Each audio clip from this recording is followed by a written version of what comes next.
Hey everyone, welcome to our YouTube channel nursing की दुनिया। So guys, आज का जो वीडियो रहने वाला है बहुत ही ज़्यादा इम्पोर्टेंट रहने वाला है, क्योंकि आज के वीडियो में हम लोग बात करेंगे एएनएम ऑल एग्ज़ाम से related. Guys, ANM first year का जो है हेल्थ प्रमोशन का फर्स्ट वीडियो रहने वाला है, ठीक है। यानी कि आज जो है, आज से हम लोग गाइस डेली बेस में यहाँ पे एएनएम की तैयारी करेंगे। और कैसे करेंगे? तो घर बैठे, ठीक है। घर बैठे आप तैयारी कर पाएंगे और आसान भाषा में एकदम। आज से हम लोग जीरो से शुरुआत करेंगे, ठीक है, एकदम जीरो से। आप लोग को बहुत सारे ऐसे कैंडिडेट होंगे जो कि मतलब उनके पास नोट्स होगा भी या नहीं भी होगा, क्योंकि प्राइवेट से बहुत सारे लोग करते हैं, उनका क्लास वगैरह नहीं हो पाता है तो नोट्स वगैरह नहीं होगा। तो हम लोग जो है परिभाषा से, गाइस जी हाँ, परिभाषा से आज हम लोग शुरुआत करेंगे, ठीक है। सबसे पहले हेल्थ प्रमोशन क्लास का आपका फर्स्ट क्लास रहने वाला है, जो कि एएनएम का फर्स्ट ईयर का ये सिलेबस में दिया गया है, ठीक है। तो सिलेबस भी इस यहाँ पे जो है अपलोड कर दिया गया है। अगर आप पिछला वीडियो नहीं देखे हैं तो देख लीजिए। अगर आप लोग का डिमांड होगा तो हम एक प्लेलिस्ट तैयार कर देंगे जिसमें सारा यहाँ पे क्लास होगा। तो अब जो है आप लोग एकदम जीरो लेवल से पढ़ सकते हैं। यहाँ पे देख पा रहे होंगे एक, यानी कि हेल्थ प्रमोशन का पहला क्लास। गाइस, पहला क्लास और भी मतलब हेल्थ प्रमोशन से रिलेटेड वीडियो दिया गया है, लेकिन आज से जो हम लोग करेंगे एकदम जीरो से शुरुआत करेंगे। तो आप लोग गाइस इस वीडियो को मिस ना करें। ऐसा नहीं है कि भगा भगा कर देख लीजिएगा, एकदम मतलब आसान और इजी से मतलब पढ़ाई करेंगे। तो चलते हैं गाइस, जो है आज से हम लोग देखते हैं। और आज का जो हमारा पहला टॉपिक रहने वाला है ये importance of nutrition in health and sickness, ठीक है। तो न्यूट्रिशन में आज जो हम लोग जानेंगे वो पोषण, ठीक है गाइस। पोषण जो है अपने आप में महत्वपूर्ण टॉपिक है, ठीक है, महत्वपूर्ण है।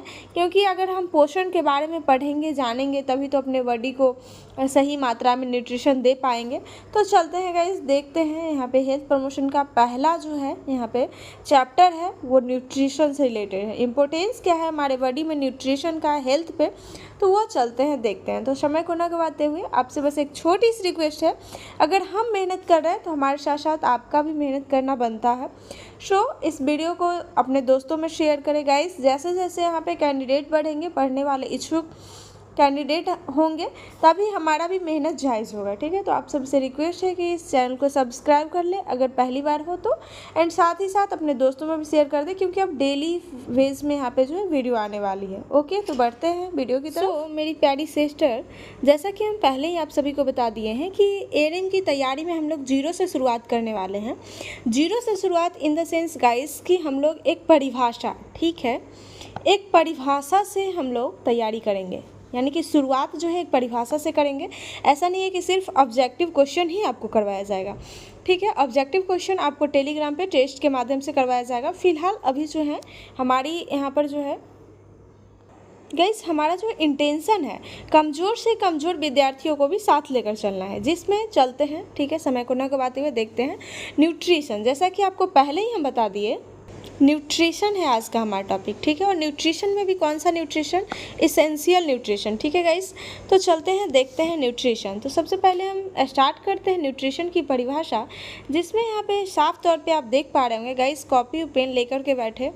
नोट्स बनाना चाहते हैं तो ठीक है, अदरवाइज गाइस अगर आपको PDF चाहिए तो आप हमारा टेलीग्राम चैनल नर्सिंग की दुनिया, जी हाँ, नर्सिंग की दुनिया ज्वाइन करके वहाँ से ये PDF आप पा सकते हैं। तो देखते हैं यहाँ पे सबसे पहले न्यूट्रिशन का परिभाषा, जिसमें न्यूट्रिशन शब्द जो है कहाँ से उत्पन्न हुआ है? तो नरिश्य, ठीक है, नरिश्य इसका उत्पत्ति हुआ है, जिसका अर्थ होता है हमारे भोजन तथा उन समस्त क्रियाओं से है जिनके द्वारा भोजन का शारीरिक वृद्धि, ऊर्जा और अच्छे स्वास्थ्य के द्वारा उपयोग होता है, ठीक है। तो ये जो है हमारा न्यूट्रिशन क्या है, इस पे बताया गया है। अब बात करते हैं कि न्यूट्रिशन का एकदम सटीक जो है परिभाषा क्या है। तो गाइस, आप एक लाइन में ये बता सकते हो कि न्यूट्रिशन वह विज्ञान है या फिर पोषण वह विज्ञान है जिसमें भोजन का मानव शारीरिक क्रियात्मक प्रक्रिया के द्वारा पाचन एवं अवशोषण के बारे में अध्ययन किया जाता है। तो ये सब जो है छोटा छोटा परिभाषा है, इसको याद रखना बहुत ही ज़्यादा ज़रूरत है, क्योंकि आप छोटे छोटे परिभाषा याद करोगे तभी आप आगे चलकर जो है ऑब्जेक्टिव सॉल्व कर पाओगे, ठीक है गाइस। इसके साथ ही दूसरा जो परिभाषा है, इसमें ये बताया गया है पोषण वह विज्ञान है जिसमें आहार एवं इसकी कमी से होने वाली बीमारियों का भी अध्ययन किया जाता है, इसके बारे में भी स्टडी किया जाता है। ओके, तो इसके बाद हम चलते हैं क्लासिफिकेशन ऑफ फूड। ठीक है, फूड का यहाँ पे क्लासिफिकेशन किस तरीके से किया गया है, किसको कितने वर्ग में बांटा गया है, आज के वीडियो में हम सब कुछ देखेंगे। तो सबसे पहले हम स्टार्ट करते हैं guys classification of food. Okay, जिसमें बताया जा रहा है कि मनुष्य के शरीर में कुशलतापूर्वक संचालित करने के लिए मुख्यतः 3 प्रकार की भोजन की आवश्यकता होती है। अब देखते हैं हम कि वो 3 प्रकार के जो भोजन है वो क्या क्या है, जो कि शरीर के कुशल संचालन एवं पूर्व विकास के लिए, ठीक है, आवश्यक होते हैं। तो ये जो है क्या क्या है देख लेते हैं। तो इसमें आते हैं guys carbohydrates, fat, protein, vitamin और मिनरल्स। तो अब जो है यहाँ पे कार्बोहाइड्रेट, फैट, प्रोटीन, विटामिन और मिनरल्स को किस प्रकार बांटा गया है, किस आधार पे बांटा गया है, ये हम देख लेते हैं। तो अगर हम आपको सीधे कह देंगे कि कार्बोहाइड्रेट्स को एनर्जी यील्डिंग फूड में रखा गया तो आप नहीं मानोगे, लेकिन चलिए यहाँ पे जानते हैं कि किस प्रकार इनको जो है एनर्जी यील्डिंग फूड में कार्बोहाइड्रेट को रखा गया है, ये जानते हैं। तो एनर्जी यील्डिंग फूड जो है ये क्या होता है, तो एनर्जी यील्डिंग फूड को इस प्रकार भोजन का सेवन करने से क्या होता है, शरीर में तत्काल एनर्जी की प्राप्ति होती है और शारीरिक यंत्र का संचालन कुशलतापूर्वक होता है। तो अब जान लेते हैं कि ये एनर्जी यील्डिंग फूड जो है ये क्या क्या है। ये कार्बोहाइड्रेट और फैट पाई जाती है। तो वो क्या क्या है, कौन सा फूड है जिसमें कार्बोहाइड्रेट और फैट पाई जाती है, तो गाइस वो हुआ आपका अनाज। अनाज में जितने सारे अनाज है वो सारा आ जाएगा। ठीक है, इसके साथ यहाँ पर चीनी, तेल, घी, कंदमूल जो भी है, यहाँ पे फल फ्रूट जो मिट्टी के अंदर के होते हैं, तो उन सब से क्या होता है, एनर्जी मिलता है और वो तत्काल इंस्टेंट एनर्जी भी मिलता है। ठीक है, इसके बाद देखते हैं हम यहाँ पे बॉडी बिल्डिंग फूड। तो अब ये जो है बॉडी बिल्डिंग फूड जो है ये क्या होता है, तो किस प्रकार के भोजन इसमें आते हैं जिसे हम बॉडी बिल्डिंग फूड कहते हैं। तो ये जो है भोजन शरीर को पूर्ण विकास में काफ़ी सहायक होता है। इससे जो है शरीर के प्रत्येक अंग का विकास सामान्य गति से होता है। इस प्रकार का भोजन मुख्य रूप से प्रोटीन से प्राप्त होता है, जो कि मांस, मछली, दाल, दूध, अंडा, ठीक है, तो ये सब में होता है। खासकर यहाँ पे सोयाबीन, बादाम, इन सब में ज़्यादातर होता है। तो ये सब जो है छोटे छोटे पॉइंट हैं, ये सबसे ऑब्जेक्टिव बहुत बनेगा। जैसे कि आपको दे दिया जाएगा बॉडी बिल्डिंग फूड क्या है, तो वहाँ पे आपको जो है यहाँ पे इनमें से कोई भी यहाँ पे एक एग्जाम्पल दे दिया जाएगा, अदरवाइज दूसरा एग्जाम्पल दे दिया जाएगा। ठीक है, जैसा कि अभी हम पढ़े थे यहाँ पे कार्बोहाइड्रेट, यहाँ पे देख लीजिए एनर्जी यील्डिंग फूड, तो एनर्जी यील्डिंग फूड का 2 दे देगा, फिर से यहाँ पे बॉडी बिल्डिंग फूड का दे देगा और आपसे पूछेगा इसमें से बॉडी बिल्डिंग फूड कौन सा है, बादाम दे देगा, चना दे देगा। तो इसमें से आपको यहाँ पे एक जो एग्जाम्पल होगा सूटेबल देना होगा। इसलिए इन छोटे छोटे यहाँ पर जो एग्जाम्पल है इनको इग्नोर ना करें। ऐसा ना सोचे कि ये सब तो नॉर्मली सबको पता है। छोटे छोटे मिस्टेक ही एग्जाम में होते हैं, बाकी बड़े बड़े क्वेश्चन हर कोई सॉल्व कर लेता है। ठीक है, जिसको हम इग्नोर करके जाते हैं वही क्वेश्चन अक्सर एग्जाम में पूछे जाते हैं। फिलहाल यहाँ पे देख लेते हैं, हम आगे बढ़ते हैं। बॉडी प्रोटेक्टिव फूड, ठीक है, बॉडी प्रोटेक्टिव फूड, तो इस प्रकार का जो भोजन है शरीर को बाहरी इन्फेक्शन से सुरक्षा प्रदान करता है। यह प्रोटीन, विटामिन और मिनरल से प्राप्त होता है, जो कि दूध, अंडा, हरे पत्तेदार सब्जियां और ये कलेजी जो लिखा हुआ आप सभी को पता है ये हर्ट होता है। ठीक है, तो एवं इसके साथ जो है फलों से शरीर को मिलता है। देखते हैं क्लासिफिकेशन ऑफ फूड। ठीक है, फूड को कितने वर्ग में यहाँ पे बांटा गया है, किस प्रकार इनका जो है क्लासिफिकेशन किया गया है। इसको जो है 3 प्रकार से बांटा गया है, जैसा कि अभी अभी आप पढ़े हैं यहाँ पे energy yielding food, body building food और बॉडी प्रोटेक्टिव फूड। तो आपको पता चल गया कि यहाँ पर जो है एनर्जी यील्डिंग फूड में किसको रखा गया, तो कार्बोहाइड्रेट और फैट, कार्बोहाइड्रेट और फैट, ठीक है। और बॉडी बिल्डिंग में जो है यहाँ पे प्रोटीन को रखा गया, जिसमें दाल वगैरह था, सोयाबीन थे, ठीक है। और यहाँ पर जो है बॉडी प्रोटेक्टिव फूड में मांस, कलेजी, ये सब को रखा गया है। एंड यहाँ पे मिनरल्स को भी ऐड किया गया, प्रोटीन एंड मिनरल्स। तो इसको जो है छोटे छोटे एग्जाम्पल को नोट करते चले। अब हम जानेंगे एडवांटेज ऑफ फूड। ठीक है guys, advantage of food, food का जो है क्या क्या एडवांटेज है, डिसएडवांटेज है, सब कुछ जानेंगे। ठीक है, गुण होता है उसका, अवगुण भी होता है। तो इसी प्रकार अगर फूड का एडवांटेज है तो कहीं ना कहीं डिसएडवांटेज भी होगा। तो फिलहाल हम पॉजिटिव होते हुए एडवांटेज को देख लेते हैं। ठीक है, तो इसका जो फर्स्ट नंबर पॉइंट है, ये शरीर को एनर्जी जो है प्रोवाइड करता है। ये तो हम लोग जानते हैं गाइस, को शरीर को एनर्जी प्रोवाइड करता है। इसके साथ जो है शरीर को क्या है, टेम्परेचर मेंटेन करके रखता है। अगर हम फल फ्रूट्स खाते हैं तो हमारे टेम्परेचर को मेंटेन करके रखता है। शरीर के सेल को पुनः निर्माण करता है। शरीर के विकास के लिए नई कोशिकाओं का निर्माण करता है। शरीर में इम्यूनिटी क्षमता को बढ़ाता है और साथ ही रोग से सुरक्षा प्रदान करता है। यह शरीर में ईंधन का भी कार्य करता है। ठीक है, ये बहुत ही अपने आप में इम्पोर्टेंट पॉइंट है, इसको नोट करते चले। इसके साथ ही हमारे फिजिकल ग्रोथ डेवलपमेंट में बहुत ही मददगार होता है। तो फिजिकल ग्रोथ एंड डेवलपमेंट में जो मददगार होता है ये किस प्रकार है, तो शारीरिक एवं मानसिक वृद्धि एवं विकास जो है दैनिक ऊर्जा हेतु पोषण बहुत ही ज़्यादा आवश्यक है। पोषण बोले तो न्यूट्रिशन। ओके गाइस, इस प्रकार अब देख लेते हैं इम्यूनिटी। इम्यूनिटी क्या होता है, तो इम्यूनिटी जो है रोग प्रतिरोधक क्षमता बढ़ाता है एवं अच्छा और उपयुक्त पोषण जो है व्यक्ति को रोगों से बचाव करता है। तो ये जो बताया गया है ये इम्यूनिटी में बताया गया है। ठीक है, इसके बाद जो है यहाँ पे maternal and child health. Maternal and child health क्या है, यानी कि इसमें हमें क्या पढ़ना है ये भी जानेंगे। ठीक है गाइस, तो इसमें जो है मैटरनल एंड चाइल्ड हेल्थ में हमें पढ़ना है मातृ एवं शिशु तथा परिवार के स्वास्थ्य को बनाए रखता है। कौन बनाए रखता है, तो मैटरनल एंड चाइल्ड हेल्थ के बारे में ये बताया जा रहा है, क्योंकि माँ मृत्यु दर, शिशु मृत्यु दर तथा डिजीज़ की वृद्धि दरों की जो मूल पोषण होती है उसका प्रमुख घटक इसी पे डिपेंड होता है। किस पे, तो न्यूट्रिशन पे। ये यहाँ पे बताया जा रहा है। अगर न्यूट्रिशन की क्षतिपूर्ति नहीं हो पाएगा, ठीक है, न्यूट्रिशन का जो भी यहाँ पे डिफिशियंसी है उसकी अगर पूर्ति नहीं हो पाएगी तो यहाँ पे मातृ और शिशु का, यानी कि जच्चा और बच्चा दोनों क्या होंगे, रोगग्रस्त हो जाएंगे। तो वही यहाँ पे बताया जा रहा है कि डिजीज़ की बढ़ी दरों की जो है मूल में पोषण बहुत ही महत्वपूर्ण घटक होता है। तो इस लाइन से ये हमें सीख मिली। ओके, इसके साथ ही गाइस यहाँ पर जो है प्रोडक्शन सिस्टम बात किया जा रहा है रिप्रोडक्टिव सिस्टम का। तो रिप्रोडक्टिव सिस्टम में जो है यहाँ पे किस प्रकार पोषण अपनी भूमिका निभाती है, न्यूट्रिशन, ये जानते हैं। तो रिप्रोडक्टिव सिस्टम पर जो है प्रेग्नेंट मदर एंड चाइल्ड का जो है स्वास्थ्य भी पोषण से प्रभावित होता है। अगर एक प्रेग्नेंट लेडी अगर अच्छा से पोषण नहीं, यानी कि उनको न्यूट्रिशन की प्राप्ति नहीं हो पाएगी, जैसे कब फल खाना है, कब उनको दाल पीना है, कब क्या खाना है नहीं खाना है, तो इस प्रकार अगर वो नहीं खाएंगे पिएंगी तो इससे क्या होगा, उनके गर्भ में पल रहे फीटस पे बहुत ही बुरा असर पड़ेगा, जिस बच्चा समय से पहले बच्चे का जन्म हो जाएगा। इसके साथ ही बच्चे का जो है वजन वो बहुत ही कम होगा, यानी कि लो बर्थ वेट होगा। ठीक है, तो इन सब में कहीं ना कहीं अपने आप में जो पोषण यानी कि न्यूट्रिशन की एक महत्वपूर्ण भूमिका है। इसके साथ ही हम देख लेते हैं नॉन कम्युनिकेबल डिजीज़। जी हाँ, नॉन कम्युनिकेबल डिजीज़ में यहाँ पर जो है न्यूट्रिशन किस प्रकार अपना योगदान दे रहा है। तो ये जो है नॉन कम्युनिकेबल डिजीज़ यानी कि कुपोषण कई प्रकार के संक्रमण रोगों के लिए जिम्मेदार होता है, तथा नॉन कम्युनिकेबल डिजीज़ जैसे कि डायबिटीज़, यहाँ पे coronary heart disease, high blood pressure एवं कैंसर जैसे रोगी का होना जिम्मेदार होता है। तो ये किस में आ गया, नॉन कम्युनिकेबल डिजीज़ में क्या सब आया, diabetes, coronary heart disease, high blood pressure and cancer जैसे रोगों का होना जिम्मेदार होता है। इसके बाद स्पेसिफिक न्यूट्रिशनल डिजीज़ क्या क्या होता है, यानी कि खास तौर पे न्यूट्रिशन की कमी से होने वाले क्या क्या रोग हैं उसके बारे में जानते हैं। तो गाइस संतुलित जो है पोषण यानी कि बैलेंस डाइट कई प्रकार के विशिष्ट पोषणीय रोग जैसे कि प्रोटीन, माल न्यूट्रिशन, यहाँ पर जो है घेंघा जिसे हम गोइटर रोग भी कहते हैं, यहाँ पर जो है न्यूट्रिशनल ब्लाइंडनेस आदि पोषण संबंधित बीमारियां जो है रोकथाम करता है एवं इनका संतुलन बनाए रखता है।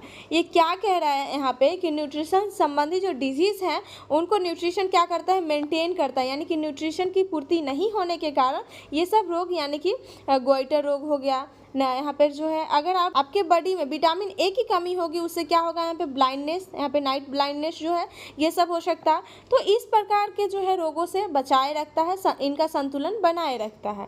इसके साथ ही चलिए अब जान लेते हैं कि एएनएम के लिए पोषण विज्ञान का महत्व क्या है। गाइस ये बहुत ही इम्पोर्टेंट पॉइंट है, एएनएम के लिए पोषण विज्ञान का महत्व क्या है, यानी कि important of study of nutrition for ANM. Okay, तो देखिए यहाँ पे ये कुछ पॉइंट है जिसमें बताए जा रहे हैं शरीर के लिए आवश्यक पोषक तत्व, उनके स्रोत, उनकी कमी तथा अधिकता की जानकारी प्राप्त करने से उसे व्यक्ति तथा परिवार के पोषण स्तर का मूल्यांकन करना तथा उनके उचित परामर्श या सलाह देना। यहाँ पे कह रहा है शरीर के लिए आवश्यक पोषक तत्व, यानी कि काउंसलर का भी काम एक एएनएम करती है। यानी कि घर घर जब जाती है तो किस परिवार में कितना यहाँ पर जो है बीमारी है, तो बीमारी को देखते हुए उसके न्यूट्रिशन लेवल को किस प्रकार बढ़ाना है उसका असेसमेंट करके क्या करती है, उनका काउंसलिंग भी करती है, परामर्श भी देती है, यानी कि सलाह भी देती है कि आप अपने डाइट में, जैसे कि एक गर्भवती लेडीज़ है, ठीक है, गर्भवती माता हैं, तो वो क्या करती हैं, अगर कुछ नहीं खाती पीती हैं तो बच्चे क्या हो जाएंगे, कुपोषण के शिकार होंगे, ठीक है, प्री मैच्योर बेबी होंगे।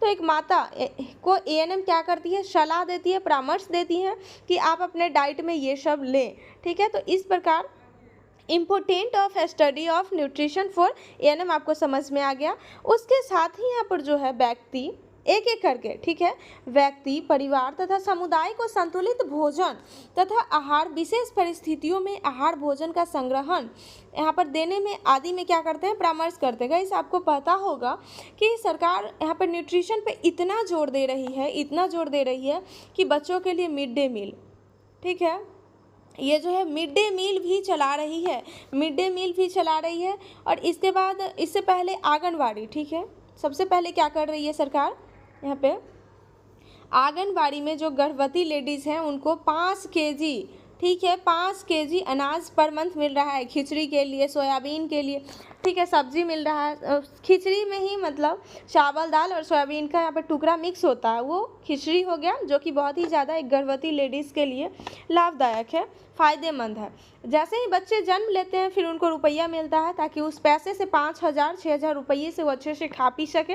उसके बाद जब बच्चे आंगनबाड़ी में पढ़ने जाते हैं तो उनको खिचड़ी, अब तो जो है मिड डे मील में तरह तरह के चावल दाल वगैरह भी ऐड हो गया, पहले सिर्फ व सिर्फ खिचड़ी भी ही मिलता था, ठीक है। तो इस प्रकार सरकार जो है यहाँ पे पोषण में बहुत ही ज़्यादा जोर दे रही है। अब जो है यहाँ पे डाइटिशियन, गाइस यहाँ पर जो है थोड़ा कटा हुआ है, इसको ना ध्यान दीजिए, इधर देखिए।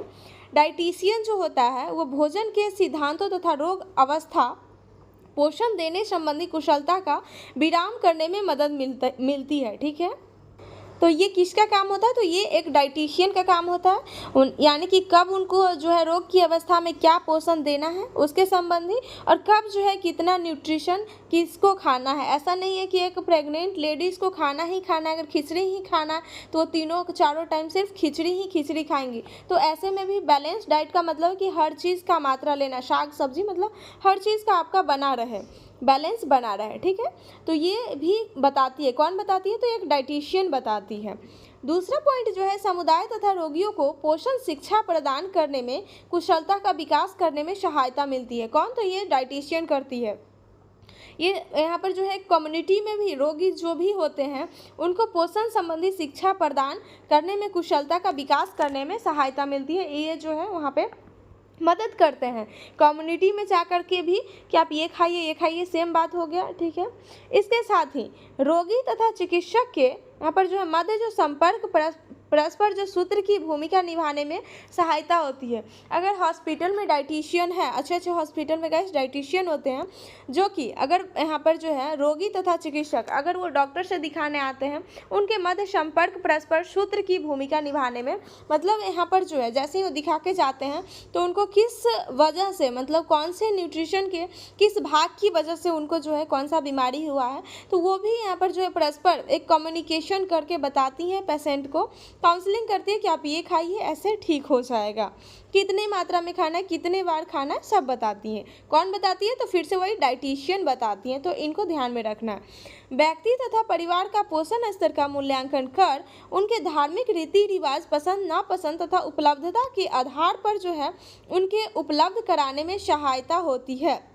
ये यहाँ पे कह रहा है गाइस, यहाँ पे धार्मिक बातों का भी सही बात है यहाँ पे रखा गया बात, क्योंकि अगर मैं यहाँ पे मछली मीट, मछली अंडा का बात करूँ तो कुछ लोगों को पसंद होता है, कुछ लोगों को नहीं होता। तो यहाँ पे वही कहा गया, व्यक्ति तथा परिवार का भोजन स्तर का मूल्यांकन कर। अगर किन्हीं लोगों को मान लेते हैं कि मीट मछली अंडा नहीं पसंद है, अगर हम उनको फोर्स करें कि आप खाओ, आपको जो है न्यूट्रिशन की पूर्ति होगी, तो ये जो है उनके आधार और रीति रिवाज के खिलाफ है। सो इन सबका ध्यान में रखकर ही एक डाइटिशियन जो है सलाह मशवरा देती हैं कि आप ये खाओ ना खाओ, ठीक है। तो इन सबको ध्यान में रखना किसका काम है, तो एक एएनएम का।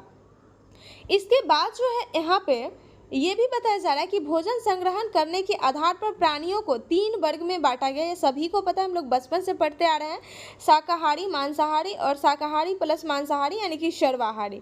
तो इसको जो है वेजिटेरियन, नॉन वेजिटेरियन और वेजिटेरियन प्लस नॉन वेजिटेरियन, ठीक है, इसमें बांटा गया है।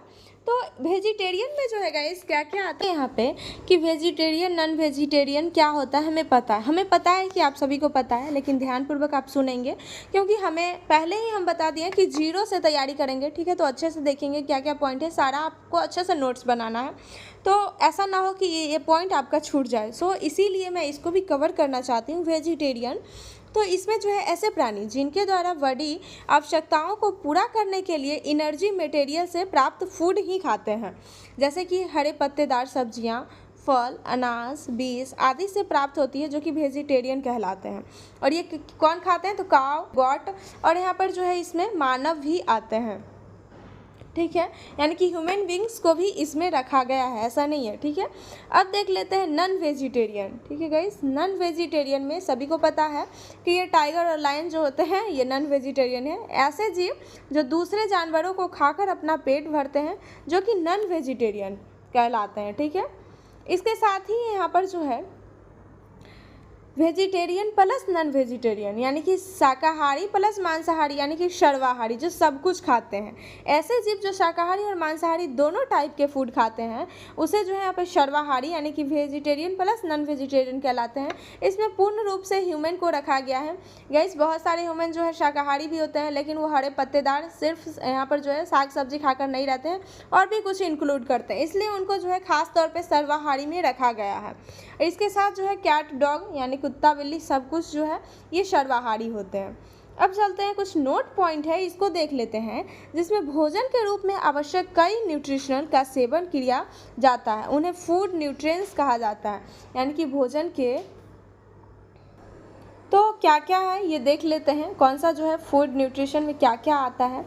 तो इसमें carbohydrate, protein, fat, minerals, vitamin और वाटर, ठीक है। तो अब जो है ये देख लिए, इसका स्क्रीनशॉट आप लोग ले लीजिए, वैसे तो आप लोग नोट करते चलेंगे। मुझे आशा नहीं पूरा भरोसा है कि इतना अच्छा से अगर हम मेहनत कर रहे हैं तो आप भी पूरा करेंगे, ठीक है गाइस। और हाँ, मैं आपको बता दूं कि ये जो है पहला चैप्टर था और पहला चैप्टर का टॉपिक क्या था, यानी कि न्यूट्रिशन, ठीक है। किसका पहला चैप्टर था, तो हेल्थ प्रमोशन का। गाइस हेल्थ प्रमोशन का था। अगर आप लोग ऐसे ही डेली बेस में वीडियो चाहते हो तो आप कमेंट जरूर करें हमारा क्लास कैसा लगा और आपको किस टाइम वीडियो चाहिए, ये ज़रूर आप लोग कमेंट करें। शाम में चाहिए, सुबह में चाहिए, उसी बेसिस पे मैं डेली वीडियो अपलोड करूँगी, ठीक है। तो ये देख लेते हैं थोड़ा सा और। मुझे पता है कि वीडियो थोड़ा लेंदी हो रहा है, लेकिन फिर भी ध्यान में रखते हुए, एग्ज़ाम जैसे आरआरबी वगैरह का भी नज़दीक आ रहा है, तो उन सभी को अगर नोट की ज़रूरत होगी, पढ़ने की ज़रूरत होगी, तो उन सभी को ध्यान में रखते हुए थोड़ा सा क्लास लेंदी करना पड़ रहा है मुझे, सॉरी, थोड़ा सा ही बचा हुआ है गाइस, ठीक है। यहाँ पे ध्यानपूर्वक देखेंगे। बैलेंस डाइट यानी कि बैलेंस डाइट वह डाइट है जिसमें न्यूट्रिएंट्स की आवश्यक मात्रा जितना होती है उसे ही न्यूट्रिएंट्स के अंतर्गत फूड की कैलोरी की मात्रा भी, कुकिंग की टेक्निक, फूड की रख रखाव, बीमारियों में जो है न्यूट्रिशन में पोषण चेंज यहाँ पर जो है शामिल किया जाता है। यानी कि एक हेल्दी ह्यूमन को गाइस जितना मात्रा में हम पोषण देते हैं, ज़रूरी नहीं है कि यहाँ पे जो है जो बीमार है, जो बीमारी से ग्रसित है, उतने ही मात्रा में उन्हें भी न्यूट्रिशन नहीं देंगे। अगर देंगे तो ये हमारा बैलेंस डाइट नहीं हुआ, ठीक है। क्योंकि एक हेल्दी मनुष्य को ज़्यादा कैलोरी की ज़रूरत होती है, अगर उससे यहाँ पे उसके बीमारियों को ध्यान में रखते हुए और इसके साथ ही हम फूड को कितना कुकिंग करते हैं, किस टेक्निक से पकाते हैं, ये सब को ध्यान में रखते हुए अगर हम फूड को तैयार करते हैं, भोजन बनाते हैं, तो उसको हम बैलेंस डाइट कहते हैं। और इसके साथ ही बनाने के साथ साथ खाना भी बैलेंस से ही है, उसे हम बैलेंस डाइट कहते हैं। इसके बाद जो है गाइस यहाँ पे थोड़ा सा जो पॉइंट है ये यहाँ पे बताया जा रहा है कि आवश्यक पोषक तत्व जो है कार्य, स्रोत एवं आवश्यकता, यानी कि इसेंशियल न्यूट्रिशन फंक्शन, इसके साथ जो है सोर्स एंड रिक्वायरमेंट क्या क्या है किसका, तो न्यूट्रिशन का, ये बताया जा रहा है। लेकिन इसका जो है क्लास नेक्स्ट वीडियो आएगा गाइस। मैं आप सभी को बता दूँ कि अगर आप लोगों को PDF चाहिए तो आप हमारे टेलीग्राम चैनल नर्सिंग की दुनिया, ठीक है गाइस, नर्सिंग की दुनिया ज्वाइन करके वहाँ से आप PDF पा सकते हो ग्रुप में। अगर आप कमेंट करोगे, देखूंगी मैं कि आप लोग का रिस्पांस कैसा है, तो वीडियो डेली फेस का आएगा। ठीक है, अदरवाइज़ कोई बात नहीं है, आप वीडियो से पढ़ाई कीजिए।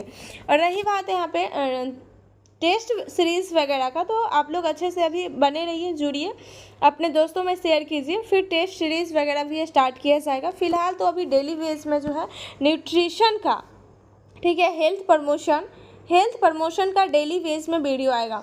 आप लोगों को किस चैप्टर का फर्स्ट ईयर सेकेंड ईयर चाहिए कमेंट कीजिएगा। एकदम जो है यहाँ पे सीरियल वाइज में मैं अवश्य कोशिश करूँगी कि आप लोग को एक वीडियो कम से कम डेली दूँ। ठीक है गाइस, मिलते हैं नेक्स्ट क्लास के साथ। तब तक के लिए चैनल पे बने रहें, मस्त रहें, स्वस्थ रहें। Bye bye, take care.